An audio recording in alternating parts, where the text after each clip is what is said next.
सत्संग की आधी घड़ी तब के वर्ष 1000, तो भी बराबर है नहीं, कहे कबीर विचार।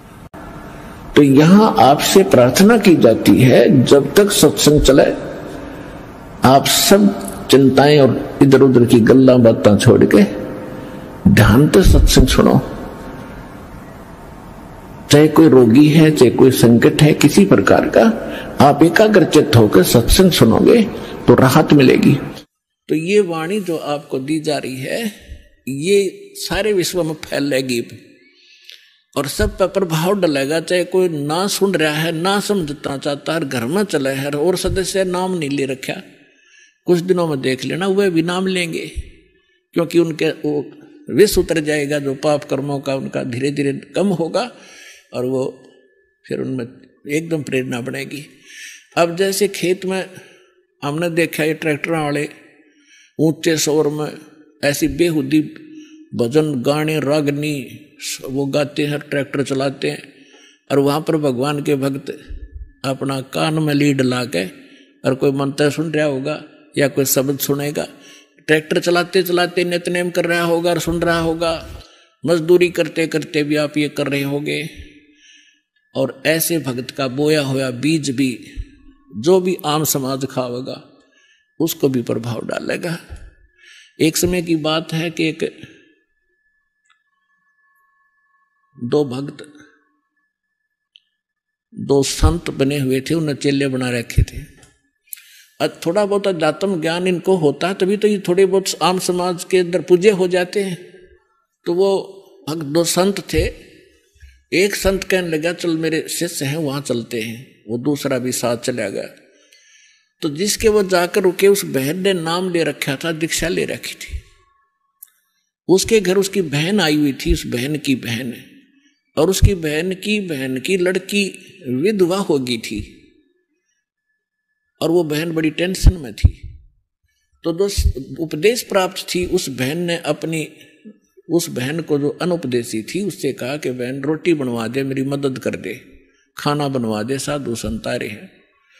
तो उस बहन ने वो खाना बना दिया जिसकी बेटी विधवा हो चुकी थी। उसी टेंशन में थी वह, क्या होगा मेरी बेटी का, छोटे छोटे बालक हैं, हाय भगवान के ऊपर कैसे गुजारा होगा, माता पिता को तो बड़ा टेंशन बनी रहती। अब इन विचारों से ग्रस्त उसने खाना बना दिया, संतों ने खा लिया, वह सो गए। तो सुबह जो दूसरा था वो उठा और इतना टेंशन में उठा कि भाई क्या हो गया। उठकर उसने अपने साथी से बताया भाई आज तो ऐसा सपना आया जैसे मेरी लड़की विधवा होगी हो, और उसका क्या होगा, मतलब बुरी तरह तड़फड़ा था। इवा खुली जब चैन हुआ है तो बुद्धिमान था, उसने कहा अपने मित्र से कि क्या इस परिवार में किसी को कोई आपत्ति है। तो बोला जी मन ने भी नहीं पता करता हूं। उसने अपनी शिष्या बुलाई कि बेटी आपकी कोई तकलीफ है किसी प्रकार की, कोई लड़की को हानि होगी है।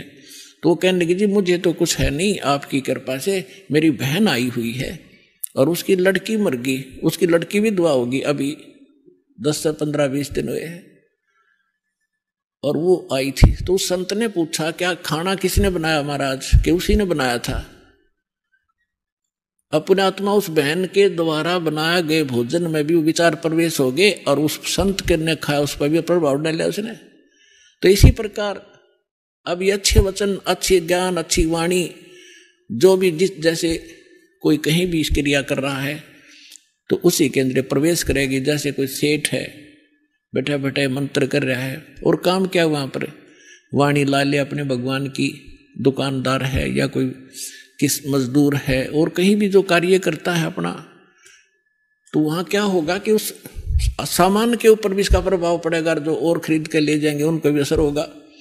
तो इस प्रकार हमारे जो सभी की आत्माओं पर पाप कर्मों का विष चढ़ने से मूर्छित पड़ी है या जागेगी और फिर बदन में लागेगी। तो इस प्रकार इस परमात्मा का जो ये इंस्ट्रूमेंट बनवाने का जो उद्देश्य था, प्रयोजन, ये कोई ऐसे नहीं है। नहीं तो इसके अंदर सारी बकवास देखें, जब तक ये ज्ञान नहीं होता, कोई फिल्म देख रहा है कोई और बकवाद देख रहा है, कोई खेल देख रहा है। और अब ये ज्ञान होने के बाद कि ये बकवाद छोड़ के इसमें भगवान देखो, परमात्मा का नाम सुनो, ज्ञान सुनेंगे, तो यही इंस्ट्रूमेंट जो दुरुपयोग करके हमारा जीवन नाश कर रहे थे, ये हमारे जीवन को सफल करेंगे। तो परमेश्वर आपको क्या बताना चाहता है दास परमेश्वर के इस ज्ञान के माध्यम से, कि आप यहां जिस दिन से दीक्षित हो जाते हो, आपका वो एक मानुष जन्म प्रारंभ होता है। उससे पहले आप मनुष्य शरीर अवश्य था, लेकिन कर्म मनुष्य के नहीं थे। सभी सद्ग्रंथ, सभी संत और खुद परमात्मा आकर बताते हैं कि परमात्मा इस मनुष्य जीवन की प्राप्ति आपको केवल परमात्मा प्राप्त करने के लिए और जरा और मरण के संकट से छुटवाने के लिए ही प्राप्त होता है।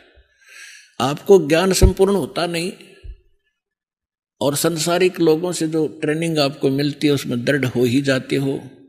कोठी बना ले बेटा, उस लड़के ने देख ले थोड़े से दिन हुए नौकरी लगा था और 2 कोठी बना ली, तो हमारे वो इंजेक्शन लग जाते हैं। हम फिर वही टारगेट लेकर आगे चलते हैं नौकरी में या कोई बिजनेस में, कोठी बनाऊं, प्लाट लूं, कार लूं बढ़िया सी, और 1 मिनट में मृत्यु हो जाती है और कोठी कार धरी धराई रह जाती है। कबीर साहब कहते हैं राम नाम कड़वा लगे, राम नाम कड़वा लगे, ये मीठे लगे दाम, दुविधा में दोनों गए, भाई माया मिली ना राम। भाई जो गुरु बचन पे डट गे, रकट गे फंद 84 के, कट गे फंद 84 के, रकट गे फंद 84 के। भाई जो गुरु बचन पे डट गे, रकट गे फंद 84 के। वस्तु मिली ठोर की ठोर, मिट गई मन पापी की दो।